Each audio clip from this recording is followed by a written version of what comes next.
I was so happy teaching, and it was in the summer, and I had already signed my contract for school the next year.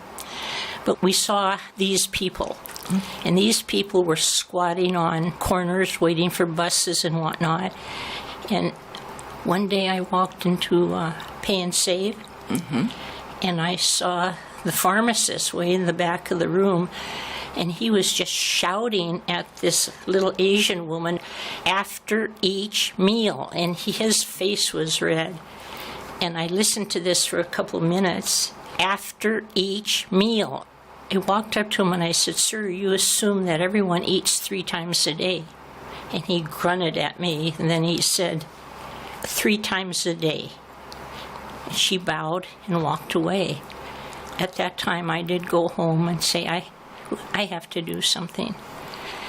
So I called my apostolic director in Tacoma, chatted with her, and then I went down to the USCC, that's the United States Catholic Conference of Bishops.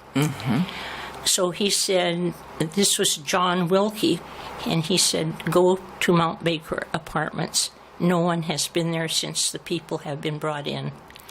This was in Seattle, This right? was in Seattle. Yeah. I found an interpreter.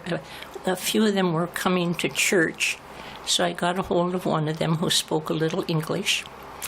And so he took me around to the Camus people. They're the high hill people.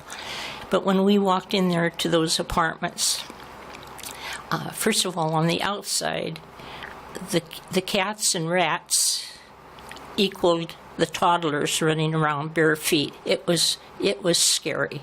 It was real scary. And then the inside of the apartments were horrible, you know. What did you do to get them cleaned up? We did it. But we taught the people. We taught the women to do it. We taught the men how to wash the windows. I mean, they had nothing. They had no dishes. They had no silverware. They certainly did not have warm clothes for winter. So I was out begging those things from parishes, and then we'd get someone who had a truck, and I was jumping off and on trucks. I think that's why my legs aren't up to par. It sounds to me like you did a wonderful job. Well, we got the dishes in and whatnot, and then we just had parishes involved, and that was quite a bit. So, what did you do about education for the people? Well, for the adults, again, I begged and I spoke from the churches, and we got volunteers, and we set it up where we'd have 3 nights of reading and 3 nights of reading, 1 night of math, and then 1 night of talking, just visiting. That was wonderful. And you had, you really were building a city of these cultures. Lots of good things happened there, and that was a blessing.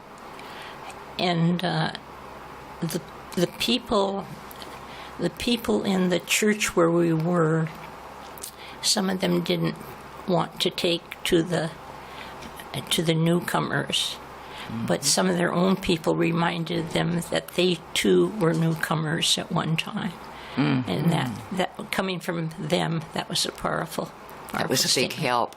Yeah. And as we looked back, we see contemplate and give to others the fruits of your contemplation. We think, well, now That's how's very frosting Dominican. fridges, mopping floors, and going to all these city council meetings and stomping your feet? And I went to plenty of those.